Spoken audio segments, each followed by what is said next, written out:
Kwa majina yangu naitwa Tosha Charles Nelson, ni mwalimu. Takuwa nikikufundisha siku ya leo kwa habari ya somo linalozungumzia nguvu ya maono katika maisha yetu. Kitu ambacho natakiwa kuelewa ni kwamba tofauti kubwa ambayo inatutofautisha kati ya watu ambao wamefanikiwa na ambao hawajafanikiwa katika maisha ni kitu kinaitwa maono. Tunavyozungumzia maono, kuna watu ambao wana elimu kubwa, wana elimu kubwa, wana uelewa mkubwa na wana vipaji vikubwa, lakini wanafanya hivyo vitu lakini hawana maono katika hivyo vitu. Sasa siku ya leo tutaenda kupitia katika kitabu cha Mithali sura 29 mstari wa 18. Inasema pasipo maono watu hushindwa kujizuia, lakini nikilifaa katika English Bible inasema kwamba without vision people perish. Kwa maana ya kawaida kwamba mtu yote ambaye anakosa maono katika maisha yake, manake anakuwa ni mtu wa kawaida sana, manake anakuwa ni mtu wa kawaida ambaye anakosa direction. Tunavyozungumzia maono, tunasema ni kitu ambacho kinamuonesha mtu picha ya maisha yake ya baadaye. Ni kweli leo unaweza ukawa unapitia nyakati ngumu, ni kweli leo unaweza ukawa unapita vipindi vigumu na yamkini hauelewi, umekata tamaa, yamkini hakuna anayekusapoti, hakuna anayekuona, lakini Biblia inatuambia kwamba without vision people perish. Kwa maana ya kwamba maono yanakufanya upate sababu ya kuendelea kuishi. Hata kama unapita katika nyakati ngumu, maono yanakufanya upate sababu ya kuendelea kusonga mbele. Watu wengi ambao wanakata tamaa, watu wengi ambao wanaishi maisha ambayo hayana maana, ni kwa sababu wamekosa maono katika maisha yao, ni kwa sababu hawaoni picha inayowaongoza mbele. Manake tunasema maono ni kama ramani, ni kama ramani ambayo inasaidia kusudi lako kutimia. Tunasema ni ramani ambayo inakuongoza kufika sehemu fulani. Tuseme kwamba ninataka kwenda Dar es Salaam, lakini pasina kuwa na picha au uelekeo ambao utaniongoza kufika Dar es Salaam, basi siwezi nikafika Dar es Salaam.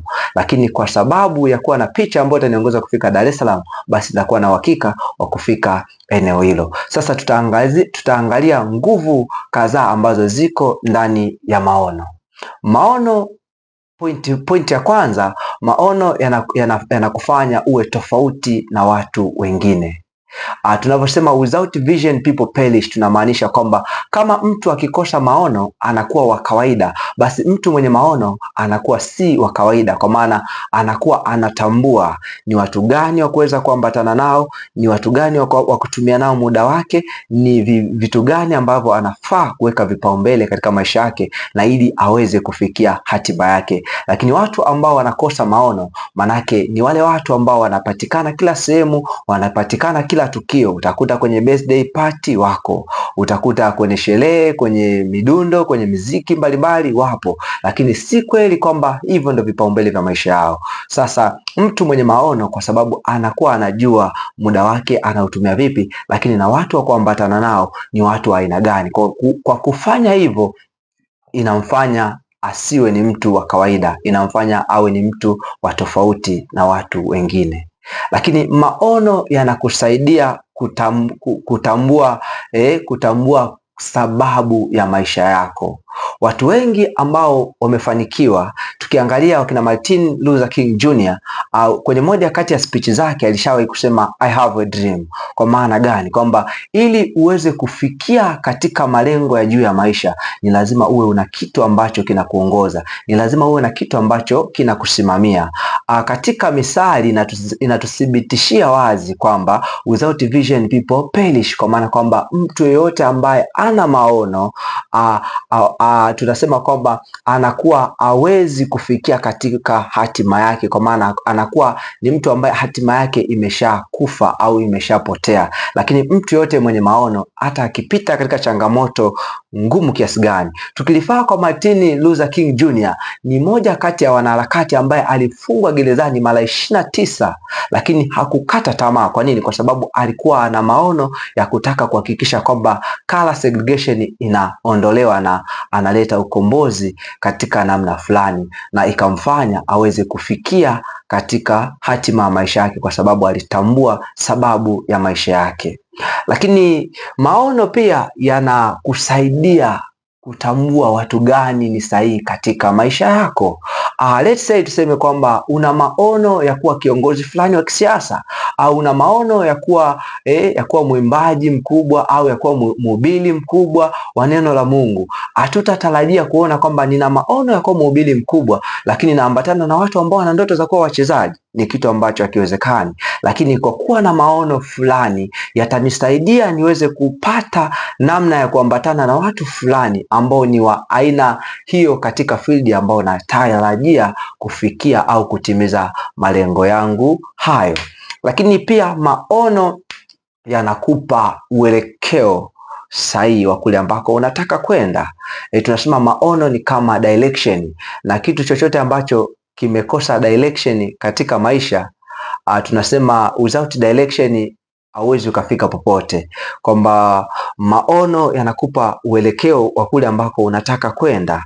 Tuseme nalifaa mfano ambao nimesema, kama nataka niende Dar es Salaam, lakini kama sijui uelekeo wa Dar es Salaam, basi siwezi nikafika huko. Nataka kuwa mfanya biashara mkubwa, lakini kama sijui strategic au sijui uelekeo ambao utanifanya niwe mfanya biashara, basi siwezi kufikia katika level hiyo ya biashara.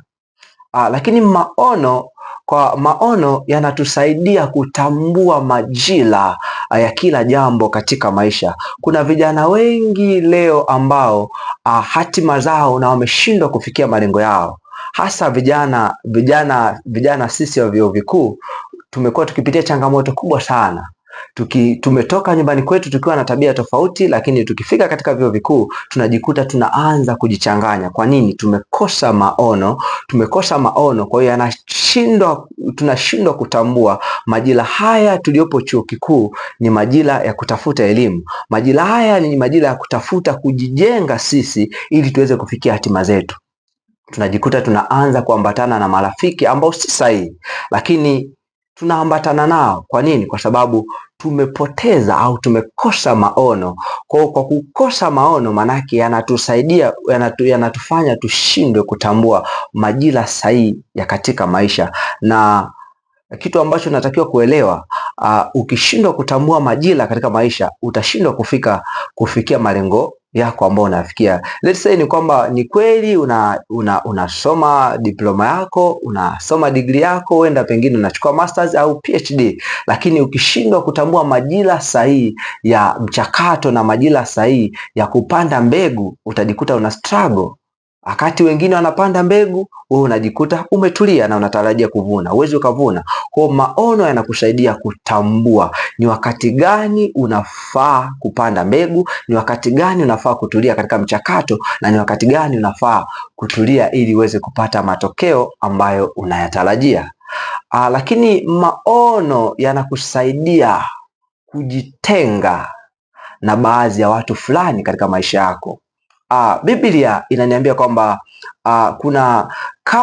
kama wangekuwa wa kwetu wangebaki kwetu, lakini as long as wameondoka kwetu inamaanisha kwamba sio wa kwetu, na waliondoka kwetu ili wazidishwe kuwa sio wa kwetu. Kwa hiyo kwa kuwa na maono katika maisha yako itakusaidia kujitofautisha au kujitenga katika kundi la watu fulani. Ni kweli si kwa ubaya, lakini unatambua kwamba najitenga na watu, si kwamba nawachukia, si kwamba siwapendi, no, ni kwa sababu nimetazama maono yangu na yao hayafanani kabisa. Kwa hiyo inakusaidia uweze kujiondoa, na si kwa ubaya, ni kwa uzuri kabisa. Kitu ambacho natakiwa kuelewa ni kuwa hata kama upo chuo, unaweza ukawa unasoma biashara, unasoma walimu, unasoma sheria, unasoma maybe computer science au whatever course ambao unateki. Ukikosa maono ambayo yatakuongoza kufikia hatima katika hiyo kozi yako, jua kwamba unakuwa unafanya big mistake.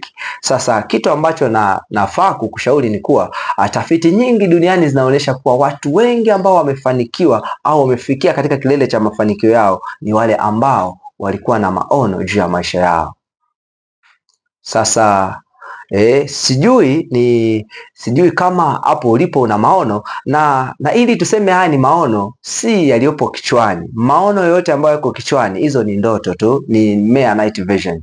Maono yoyote, tunasema maono ni lazima uyaandike katika diary. Maono lazima yawe katika strategic plan ambayo yako yamekuwa written down, kwamba yamekuwa written down.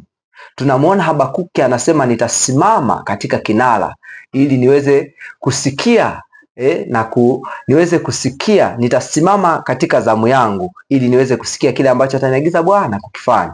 Kwa hiyo maono yatakufanya uweze kufikia vile Mungu anataka kuwa, lakini kwa kukosa maono ni ngumu kufikia vile ambavyo Mungu anataka kuwa, na itakuwa ni ngumu kufikia hatima yako. Sasa hebu kaa leo, tafakari, jiulize, ni unaishi maisha yenye maono au unaishi maisha ambayo hayana maono? Ni kweli labda unakuwa unafuata mkumbo kwa sababu rafiki zako wanafanya hiki. Wenda umetoka kwenu ulikuwa utumii vilevi, kwa sababu rafiki zako wanatumia vilevi ukajikuta nawe unaanza kutumia vilevi. Umetoka kwenu ulikuwa utumii sigara, unakuta rafiki zako wanatumia sigara, na kwa sababu na wewe unataka kuwa associated kwenye kundi hilo, unajikuta unaanza kufanya hivyo. Ulikuwa kwenu binti mstaarabu, kijana mstaarabu, lakini kwa sababu umejikuta associated na kundi fulani, unajikuta maadili yako yanaanza kumomonyoka. Na kwa nini? Ni kwa sababu umekosa maono. Sasa kaa chini, tafakari, kwa sababu Mark Twain alishawahi kusema kwamba miaka 20 baadaye tutakuja kujuta zaidi kwa yale mambo ambayo hatujayafanya na tulikuwa tunatakiwa tuyafanye kuliko yale ambayo tumeyafanya. Kwa hiyo ukishindwa kuwa na maono, utashindwa kufikia hatima yako na utakuwa ni mzee ambaye ni waovyo. Tunasema tuna wazee wengi wenye busara, lakini jichunge usije ukawa ni mzee wa ovyo, kwa sababu wazee wenye busara ni wale ambao wana maono. Hatuwezi tukasema eti mzee mwenye busara afu umekosa maono, ni kitu ambacho hakipo, hakiwezekani. Lazima utengeneze maono, uandike maono yako chini, utafakari, na tambua kwa maono yoyote ambayo unayaweka yana gharama ambayo utailipa. So sijajua kwa wewe leo kama una maono au kuna maono ambayo umeshayatengeneza, na kama una maono ni vema sana ukatengeneza maono ili kuhakikisha kwamba unafikia hatima yako, na kumbuka kuwa maono ya maisha yako ni jukumu lako wewe na si mtu mwingine. Asante sana, asante sana.